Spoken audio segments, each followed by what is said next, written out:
You are streaming live on WCNC Plus at 8:30. I'm Lisa Washington. And I'm Ben Thompson. Happening today, Medicaid cuts take effect across North Carolina, lowering how much the state pays doctors, therapists, and other providers. WCNC Charlotte's Destiny Richards joins us live in the studio this morning to explain what this could mean for the thousands of people who will be impacted. Destiny.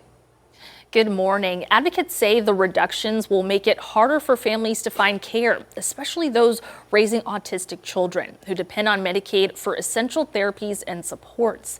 Starting today, Medicaid reimbursement rates are being reduced by 3 to 10%, depending on the service. That includes speech therapy, child development services, and care management programs.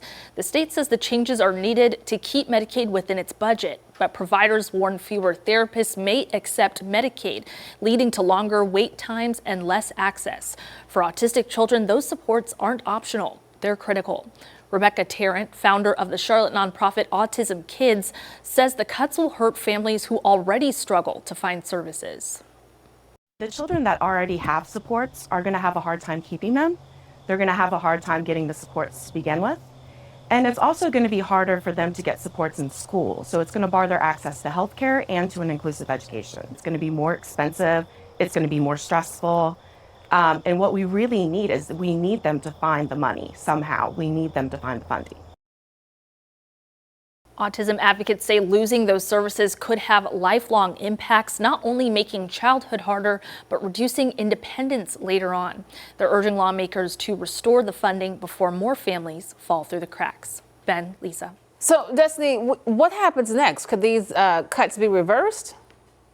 Yeah, so possibly is the answer. Earlier this year, lawmakers approved only part of the funding Medicaid needed, and competing House and Senate plans could not resolve the funding gap. So Governor Stein has been urging them to act and instructed the health department to make reversible cuts where possible. But obviously, October 1st is here, so those cuts are in place. The legislature is scheduled to reconvene on October 20th. But in the meantime, families are hoping that additional funding can be approved to restore payments before the cuts cause more strain. And it's not just these families. The wider picture is 3.1 billion North Carolinians use Medicaid, so it's a big impact. For sure. And as we know, just I think a year and a half ago, we had a Medicaid expansion in the state, which went to 600,000 people. So 1 year it expands, next year it faces cut. You can understand how and it's tough for families. Yeah, those cuts are going to be deep. Yeah. All right, Destiny. Of course.